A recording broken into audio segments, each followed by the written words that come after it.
தேர்தலில் போட்டியிடுவது தொடர்பாக இன்னும் முடிவெடுக்கவில்லை என்று பன்னீர்செல்வம் கூறியிருப்பது அவரது ஆதரவாளர்களை மேலும் குழப்பத்தில் ஆழ்த்தியுள்ளது. அதிமுக பொதுச் செயலாளர் ஜெயலலிதா மறைவுக்கு பிறகு சசிகலாவுக்கு எதிராக தர்மயுத்தம் நடத்தி தமிழக அரசியலில் பெரும் பரபரப்பை ஏற்படுத்தியவர் பன்னீர்செல்வம். பிற்பாடு எடப்பாடி பழனிசாமியுடன் ஏற்பட்ட மோதலால் அதிமுக உரிமை மீட்பு குழு என்கிற பெயரில் தனது ஆதரவாளர்களுடன் தனி அமைப்பை நடத்தி வருகிறார்.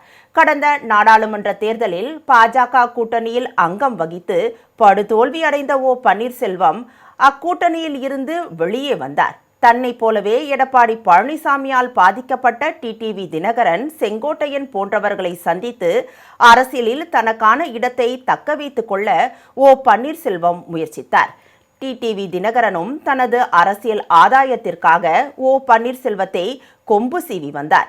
திடீரென டிடிவி தினகரன் பல்டி அடித்து தமிழகத்தில் எடப்பாடி பழனிசாமி தலைமை வகிக்கும் தேசிய ஜனநாயக கூட்டணியில் இணைந்தார். இதனிடையே செங்கோட்டையனும் தமிழக வெற்றிக் கழகத்தில் ஐக்கியமாகிவிட்டார்.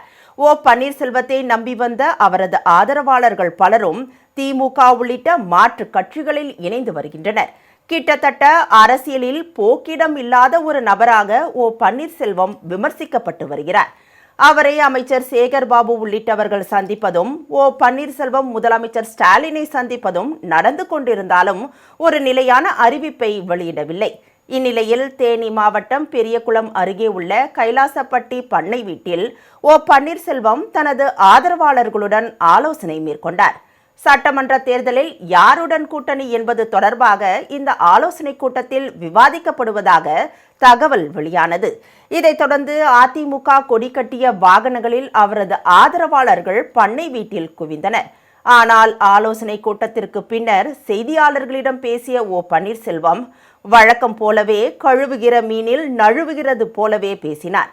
தேர்தலில் போட்டியிடுவது தொடர்பாக இன்னும் முடிவெடுக்கவில்லை என்றும் அதிமுக இணைக்கப்படுவதற்கு டிடிவி தினகரன் முயற்சிக்க வேண்டும் என்றும் அவர் கூறியிருப்பது ஏற்கனவே குழப்பத்தில் உள்ள அவரது ஆதரவாளர்களை எரிச்சல் படுத்தி இருக்கிறது.